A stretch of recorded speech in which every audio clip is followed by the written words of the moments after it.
And welcome to Module 9, where we're going to be going over affiliate marketing and ambassadors.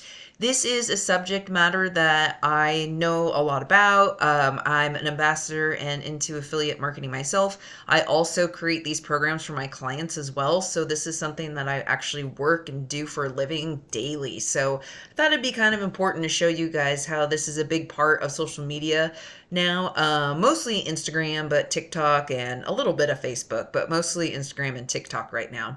So what's ambassador management? The learning objectives for this module is to identify what a brand ambassador is, to understand what a brand ambassador program does, and how can brand ambassador programs help businesses. So a brand ambassador is someone who speaks positively about your company. Brand ambassadors on social media shout out your business, they show off your latest purchases, and they recommend you to their followers. Your ambassadors are your ride or die fans. They know you, they get you, they're the first to like and comment on your post. A brand ambassador program is a company-wide initiative to seek out people who meet the criteria above and encourage them to promote your brand. Ambassador programs are traditionally invite-only, but bigger brands accept applications or hold contests to find brand ambassadors. Here's a screenshot of some of the brands I work with. So this is my Instagram page, and it may look like a personal brand page, but I do 99% of my business on my Instagram, so you'll rarely see any real personal stuff in here. Also, do not believe everything I post on my Instagram. It's for marketing purposes, and just because I'm sane, I tell my family and friends this all the time. Just because I post on Instagram that I'm going to an event, it doesn't necessarily mean I'm going. It's more I'm promoting it because of who I'm involved with and who I work for. But it's not that I'm lying. I just like to promote events, and then I don't specifically say if I'm going to go or not. If I am going to go to an event, then I will specifically say I am. But some people assume just because I post an event on my Instagram means I'm automatically going, and that's not the case. So people need to read my posts as well. But I try to do a lot of funny things. I know my audience pretty well. It's a niche audience. Here's a race that I was a race ambassador for. So this race cost about, I don't know, $900 to run. Because I promoted the race with the discount code, and I got so many people to sign up for the race, I was able to run the race for free. So that's another way that I do what I want to do on my personal time for free, because I work as a race ambassador for specific, very expensive races. So this is a Trans Rockies race, and you can see the post here. I'm also was at the time an ambassador for Nathan Hydration, which makes the hydration packs. So Nathan Hydration used my content that I sent them at this race to use on their pages. So it helped them out because I'm giving them content to use. Here's some bike stuff and more running stuff. I hardly ever mountain bike. I think it's very dangerous, and I get white knuckles the whole time. But it's really fun. I'm getting into it more, but primarily running is my audience. Here's an example again of the Nathan Ambassador team. So before I was, I was an ambassador for a few years, and then I actually got hired to work at Nathan, and I worked there for a few years, and then I was an ambassador after I stopped working there. They had a bunch of corporate changes and all that stuff. It happens with big brands, but super fun company to work for, really cool products, and this is their website page on how to join the ambassador team. So you would apply, you're used, you share, you learn, you join now. So a lot of companies will actually have applications on their website. Sometimes they have applications throughout the entire year. Sometimes, and most of the time, at least in this niche of running, the ambassador programs, they have open applications just one time out of the year. Usually it's at the end of the year, like November, and then December they decide on the ambassadors for the upcoming year, and then in January they would announce it. That's primarily how most of them work. So differences between an ambassador and an influencer, because there are similarities as well. But the differences are ambassadors represent longer term relationships, whereas a company might work with an influencer for a one-off or multi-post campaign. An ambassador typically works with a brand for months on end, if not longer. In my case, in my experience, it's one-year contracts. Relationships with influencers are typically more transactional. Although brand ambassador programs usually involve some sort of financial compensation, true ambassadors are willing to work in exchange for product only. So influencers, they could cost you anywhere from $500 to $5,000, $10,000 just for one post. So you're paying for their audience and their views. So that's why it's more transactional and it's more one-offs, two-offs. Many brand ambassadors will only work with one company at one time.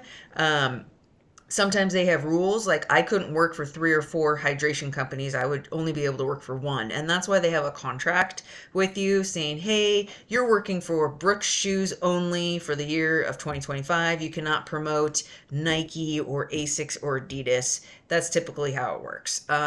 Ambassadors require less hand holding. When you work with the more expensive influencers, you're usually dealing with the agents. So, how do you find brand ambassadors? This is where people hire me because I know the niche so well. But I'm going to give you some secrets here. Finding fans and followers already engaged with your brand. That's the number one because they're already a fan of what you're doing and what you're selling. So check out your @ mentions and hashtags to see who's scoring the most engagement when shouting you out. If there's a particular customer that you recognize or has gone back and forth with in the past, chances are there will be a candidate. Some really big fans will ask you, hey, can I be one of your ambassadors? So they'll come to you, which makes it a lot easier. You can run contests or post for people to apply. You can also use tools like Sprout Social or Hootsuite and their social listening features. So here is a newer brand. They actually just celebrated their 1-year birthday. They make butt wipes, Bear butt wipes. So their demographic is people in the outdoors industry, ultra running, trail running, hunters, hikers, backpackers. I mean, really anyone who enjoys outdoor endurance sports. But mostly we're concentrating on ultra runners and backpackers. So this is the announcement after I chose the team and did the applications. I chose the team, and this is my announcement. You would scroll through to all the people, and I made each one have their own little slide or carousel in the Instagram post, and I tagged them all. It created a ton of engagement. It's a pin post on Instagram, but a big variety of ultra runners, some that are elite and some that are just regular every day, and then backpackers. This guy just did Kilimanjaro. He's pretty awesome. All right, so setting up a brand ambassador program. Step 1, you want to define your goals. You shouldn't start a brand ambassador program just because. Doing so requires an investment of your time and energy. It is a lot more time consuming than when people think. So when I see small brands launch an ambassador program, I actually contact them 3 months later and I ask them, how is that going for you? Are you ready to contract this service out and hire a brand ambassador or ambassador manager? And that's how I get clients because I know how much work is involved. And these brands will start these ambassador programs and it sounds really good at first, and then they just don't have time to manage it. So you need to understand what you'll be getting out of the program before getting it started. Programs are centered around raising brand awareness versus sales. Step 2, establish your criteria. Not anyone and everyone should be a part of your program. No two brands are going to have the same requirements for their ambassadors. Here's some possible criteria to consider. How long have they been a customer? How much have they engaged with your brand in the past? What does their engagement rate on social media look like? How many followers do they have? For me, I also add different criteria, like I want to have the same amount of men, women, very diversified. I want elite people, but I also want everyday Joes. I want people not just maybe in Southern California, but all over the United States. So I want some East Coasters. I want someone in Florida. I want someone in Montana, Washington. I want it spread out. So I add a lot of extra criteria, and this is something that I go over with the owner of the company. Usually they just okay whatever criteria I give them because they know I'm the expert here. But these are just some things that are to consider. Step 3, create policies and guidelines. Even though ambassadors will be creating their own content, it's still best practice to provide them with a style guide and set of expectations. Style guide meaning like a branding guide, like logos, colors, certain hashtags, fonts, maybe you're no cussing at all, maybe no middle fingers in the picture, maybe no peace sign, all those different little things that you want to set expectations. Don't just assume common sense. You want everything to be in your guideline and policy. And you need to let them know. If you're doing a program for Brooks Shoes and you don't want them promoting any other shoes, you need to let them know and have that be a policy in their guideline. You can't just assume. So set up contracts with expectations from both parties. Even if it's not monetary compensation, you still want to set up a contract and agreement with them. Step 4, promote, empower, and incentivize your ambassadors. Freebies, financial compensation, social media, and shout outs. Make sure ambassadors understand what's in it for them. So let them know in the beginning, hey, this is going to be a product only ambassador program, but as you do certain tasks, you will get points or rewards in return, and maybe you make money in return. Maybe you get more prizes in return. I worked for a race company where each race averaged was anywhere from $500 to $1,000 a race. That's a lot of money for to run a race. But as you did certain tasks like post on social media or like, comment, and share their posts, you would gain awards and points. And then when you had so many points, you would get a free race entry. So it was kind of like getting paid $500 or $1,000, but it was through a point system. So you want to make sure you have all that spelled out for them as well, because even though it's not financial compensation, it may be worth it to that ambassador. I know for me, getting $1,000 race for free was worth it for me. Step 5, track the progress of your ambassador program. So like everything else related to social media, you need to assess what's working and what's not. When tracking hashtag analytics, you can keep an eye on the performance of ambassador related hashtags. As your campaigns grow, you can figure out whether your campaigns are hitting their targets in terms of engagement. You can also see what ambassadors are posting and which ones aren't. You might have an ambassador who's super great in the beginning, posts all the time January, February, and then doesn't do anything from March to December, but they're still getting free product and compensation. So me as an ambassador manager, every other month I'm looking at analytics and I'm making sure that those ambassadors are posting or doing what's agreed upon. On their end. And if they're not, you send emails, you communicate, maybe they need a drop from the program, or maybe they just need a reminder like, oh yeah, shoot, you're right, I need to do that, I'll do that right now. So they do need to be managed. And if you have a lot of ambassadors, there's even more work to be done. And there's also software you can get to help with that type of programming. So this particular Bare Butt Wipes, we wanted to have a lot of community outreach with them and one-on-one, and not use software to manage them. So we only have 11 people on this team. I've worked with teams up to 100. I've been on teams up to 500. So it really just depends on the brand on how much they want to put into their program. Now we move on to affiliate marketing, which is slightly different than ambassador management, but you can do both at the same time. So hopefully I don't confuse you with this. Affiliate marketing is a performance-based marketing strategy where businesses reward affiliates for driving traffic or sales.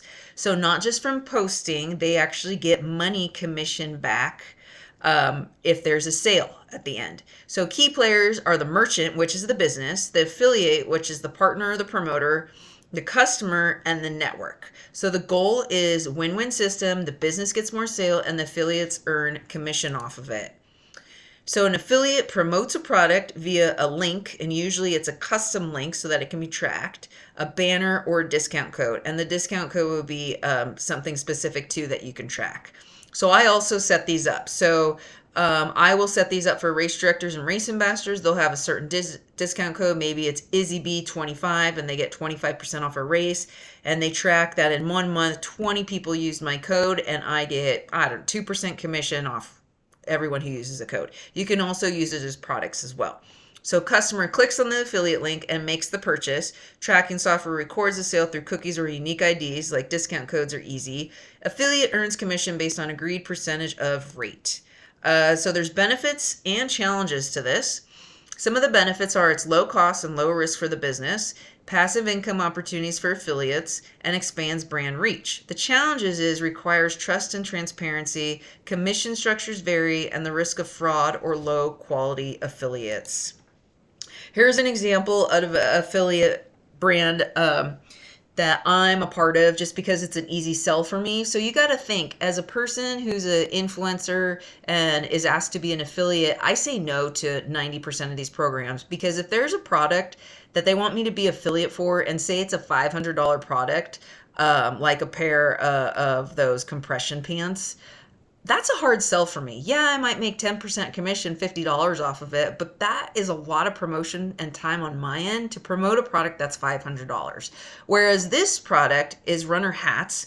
They're in the range of $35 to $40. They also sell apparel and socks. It's an easy sell for me. I wear the hats all the time. People ask me, they're super easy to purchase. The commission is 10%. So, hey, if I sell 5 hats a month, 10 hats a month, it takes me 5 minutes to promote. I'm not spending a lot of time on it, and it's just a little extra income on the side. I don't even know what it is. It goes straight to my PayPal account.